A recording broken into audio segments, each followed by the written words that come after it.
we didn't spend a lot of time in the base camp. Right. We were a floating unit.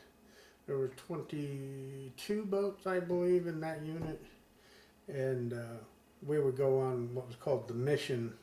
We might not come back for 3 months. Oh, really? Oh, wow.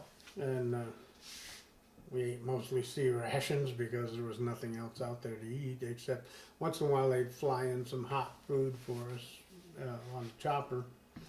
We had one particular flat top barge that we could land a helicopter on. We pushed that with us to evacuate wounded or to bring in like hot food and that kind of a thing.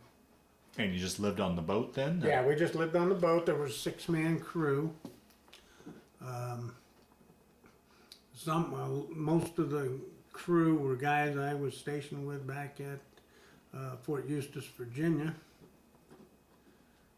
I had a engine mechanic, and the rest were crewmen.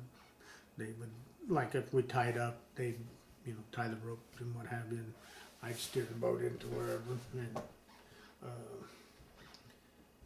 had to maintain the boat and that kind of thing. Those guys did that. I just mainly just drove the boat.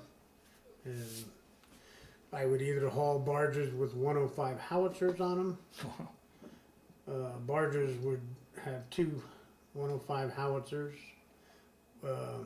And when we moved up canals and rivers, we'd load them with beehive rounds and level them out to the banks. So if we did get hit, we just blow them up.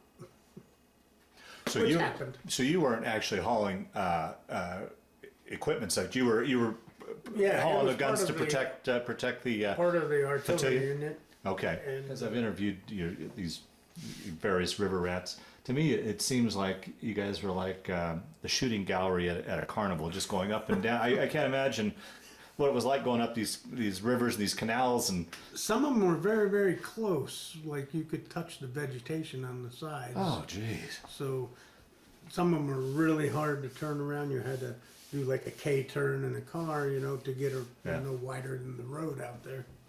So you'd have to kind of get turned around.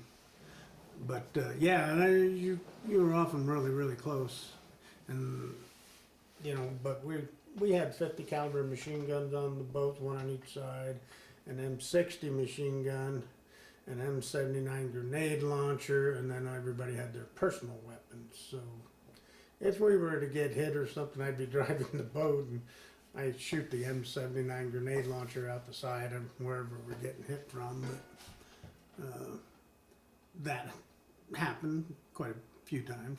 Now out on the river, it was the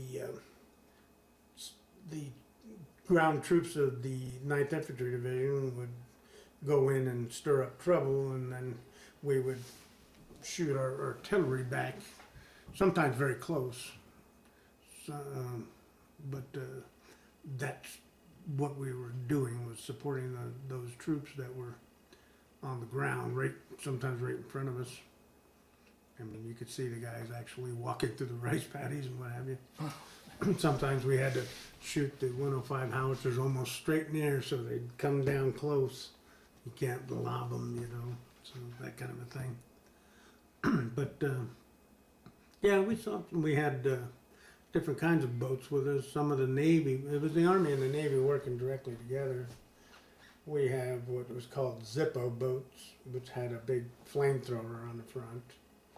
And sometimes when we get up smaller canals and things would break loose, we'd shoot the flamethrower. And that must have been a sight. Oh, quite a sight. I used to have a lot of pictures of them, but like I said, I've lost those. But yeah, it was